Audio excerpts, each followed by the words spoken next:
nói ảo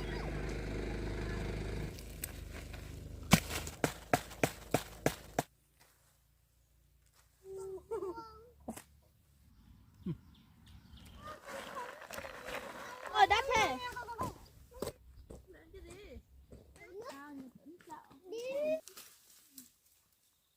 làm phê à không cho nó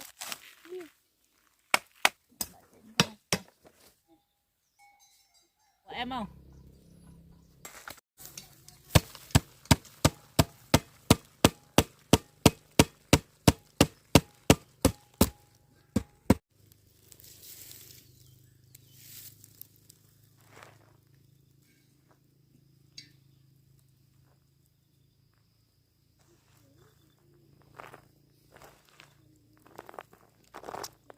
cú đi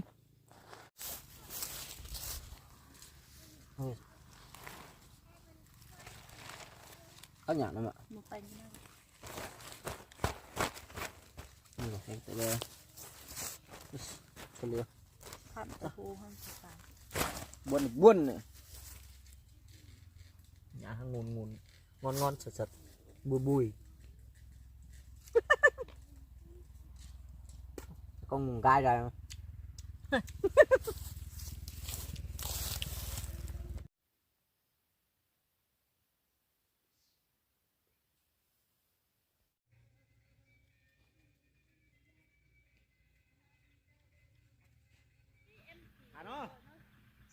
nó khác gì chưa đi đâu đi khó nó xuống ngu thế đi à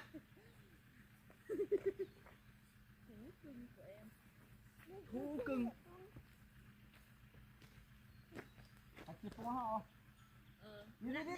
đi nó khác đi mà nó có chân mà đó bò xuống còn lòng nó khác đi đi lối nó khác đi cái này ngon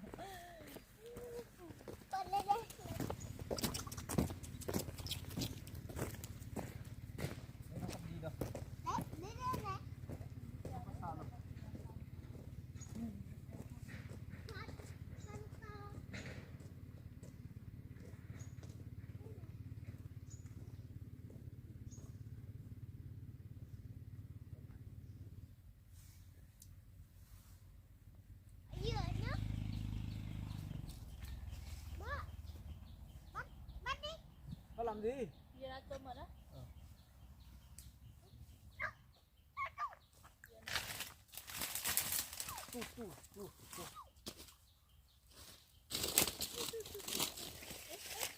Con đi ra đường mẹ ở đây trên kia đường trên này nhưng mà đấy ở đây chứng kiến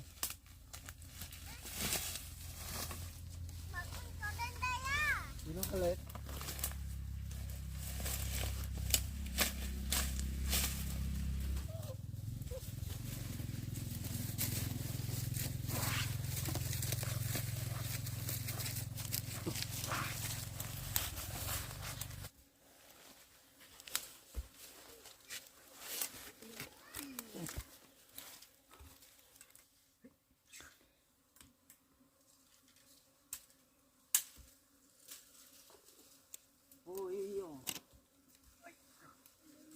tôi làm mẹ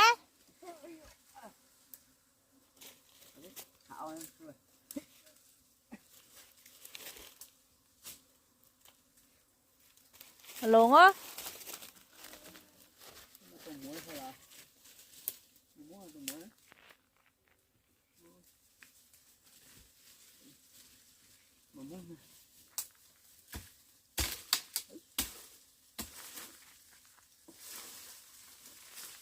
mắt diêu à không có ai nhon à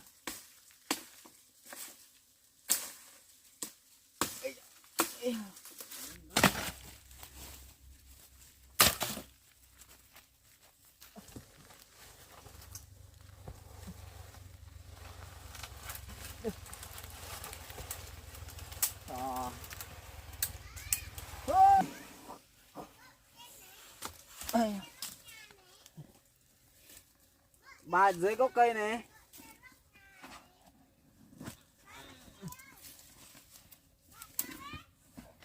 Ở dưới nóc nhà này. Gì cho anh đâu nào? Sao con chó này ảo thế? Cái chán chậu à? Hiểu à?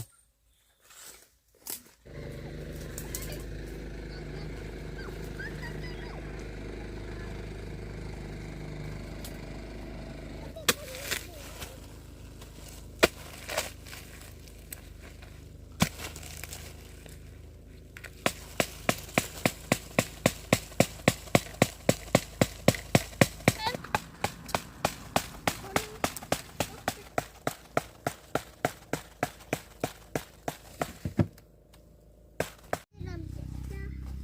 Để nó vứt gì đấy? Vứt chân à? Vứt. Vứt chân gì đấy?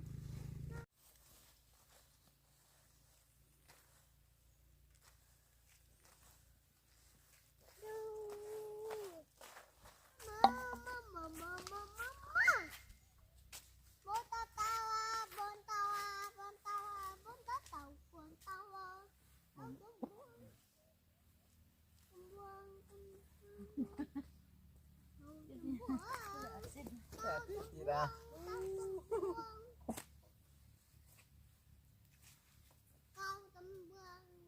Cả việc chia. Lạc bọc mẹ đi.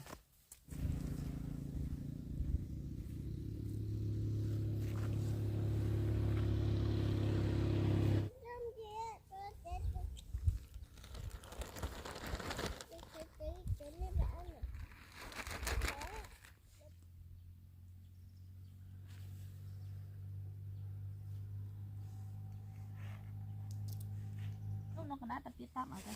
Thế nhé. Này ha. Nó nói lên nhạc như vậy. Giúp.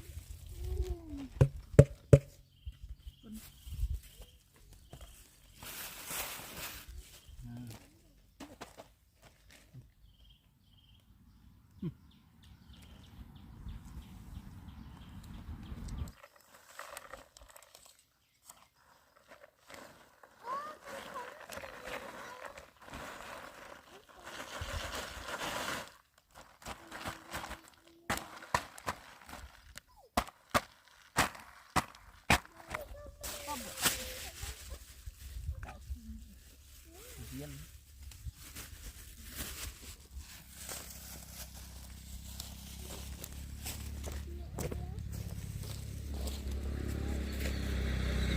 Rồi nó. Mình nó.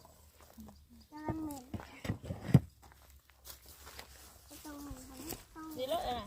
Em đi luôn. Đi rồi, đi thằng ngồi đất thế.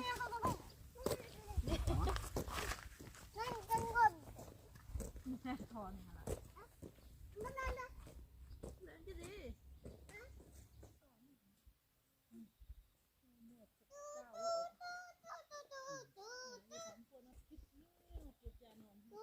Đá nắm này là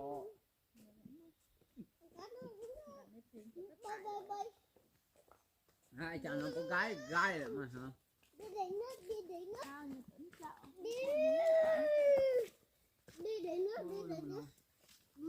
Đi để nước, đi để Ghim đấy. cái chó đó.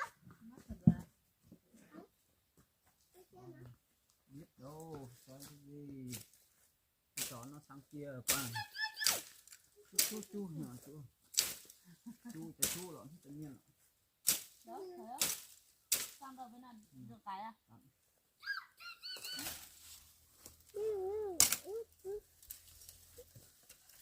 Con chó mất. Đây loại nó. Con chó. Cái là.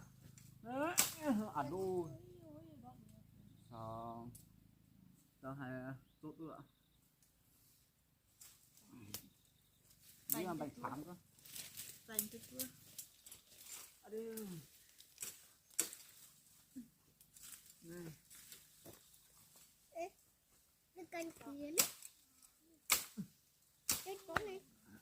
kiếm chân chó nè nè con kiến nè con chó bà sao ui ui ra liền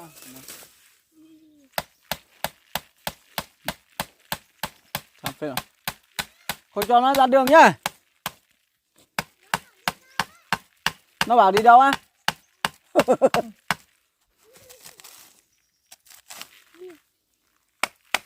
Yển đi. Cái gái mày tập mẹ vào cả chim rồi.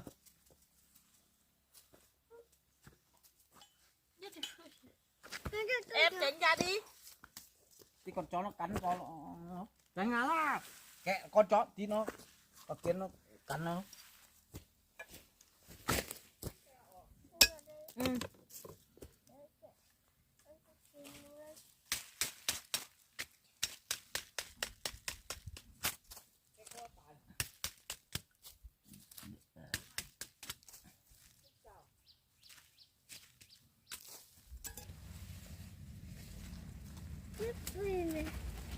cái bếp đi đít đầu ngầu đít tế bào ngầu đít tế bào em Hả? không em đập đập đập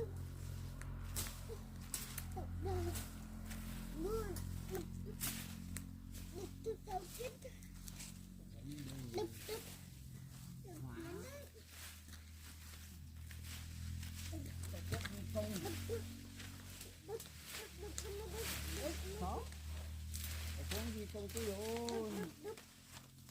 Chào em. Thảo là hả? Mang quần nhá. Mang quần nhá. cái gì đâu Hả? Nữ ơi. Sao? Có đâu. Lừa tao đây. kêu nấu nữa Là hổ. Cắt nó khốt đấy luôn hả? cho nó đây Mày tránh ra ở lú cái thằng này. Thằng ngu.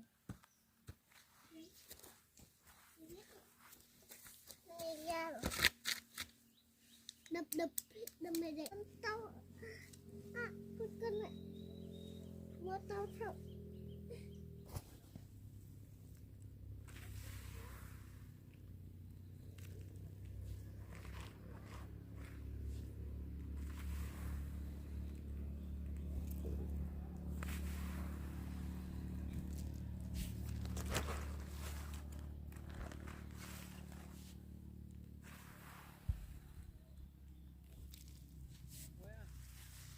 Mà to này.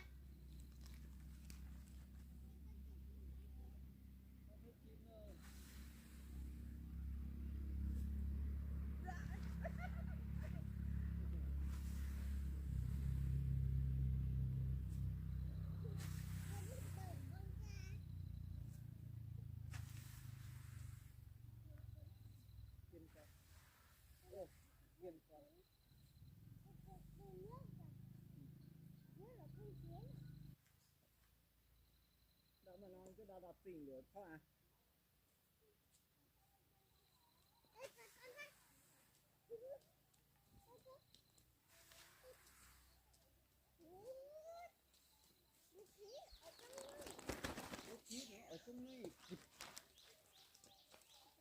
Chà, tiếp piano. Chị tốt mà á. Chị sẽ có lộ. Hả? Ba bố pia bùm nhúa cả chảo ạ. Cả hộp petเลยอ่ะ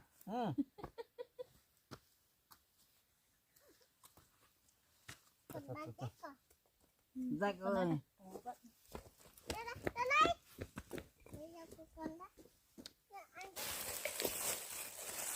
Từ từ cả sữa nhận đó ạ. Thì hỏi cái tôi nhận.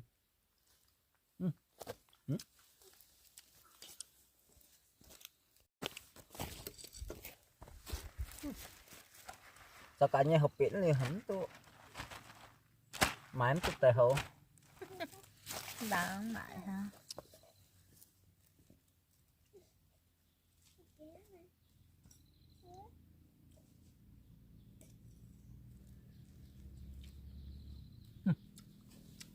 ta cho nhá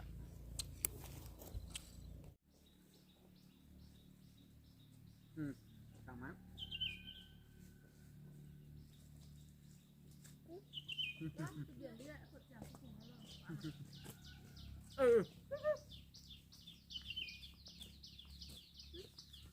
ngon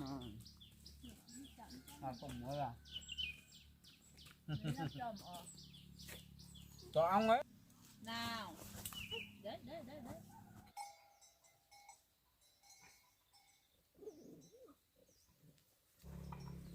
Nó ăn cổ của em không?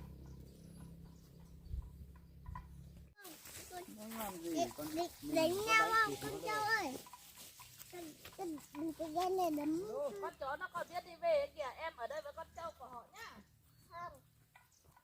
Đúng. Không. Chưa biết. Nè. Đi trước mẹ, tí mẹ đi mà con trâu hung alo.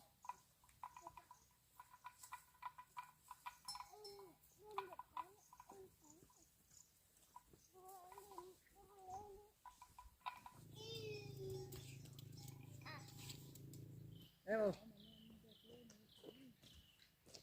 Loại là bé đó. Ba con bỏ. Nghe không?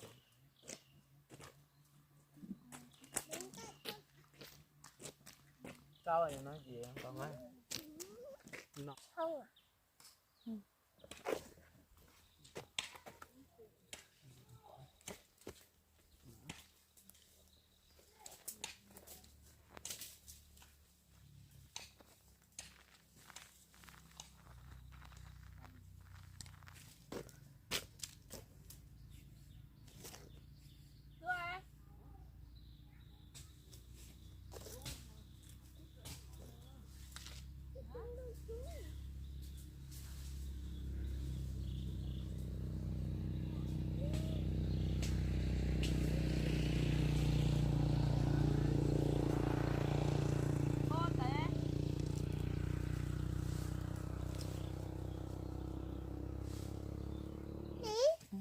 Ở bên trên này này.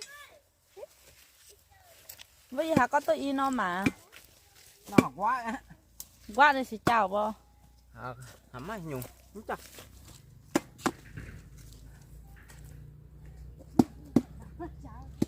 Ôi, có, trời đi.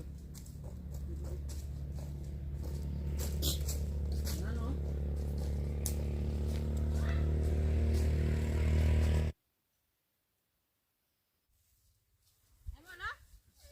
Đi đánh kiếm đó. Đi. Dăng à? Giờ này hả? Ngọ này. Vô thăm.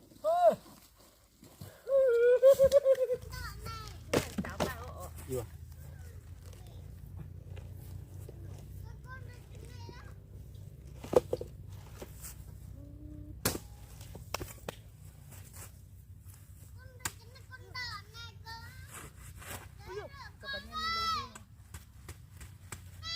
Em nhớ gì có không?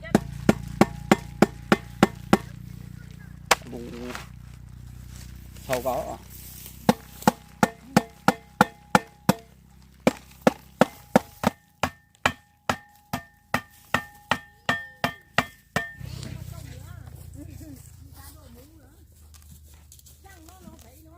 Nghe đâu? Đến mày á?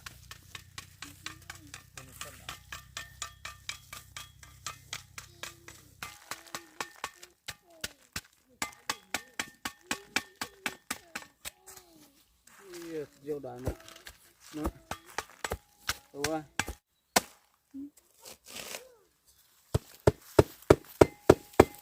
ồ rồi thầm ngon tập được hấp á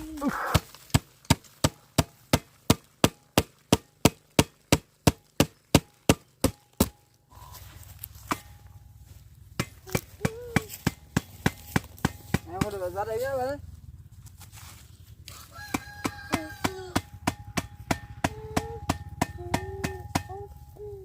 Sao mai hả?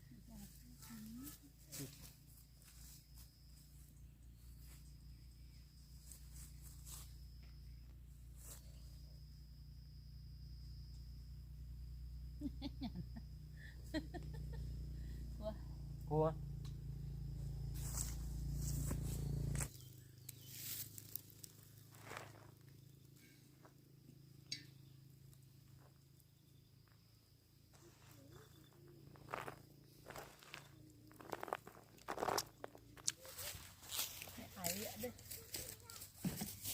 Vậy phải là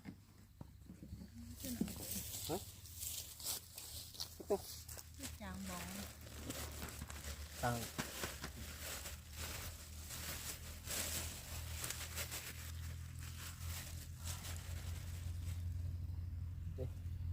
chút số mấy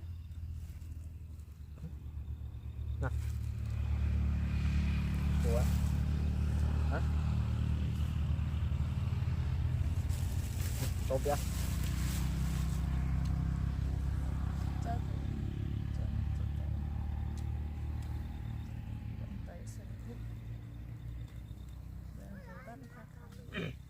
nay mai vòng vậy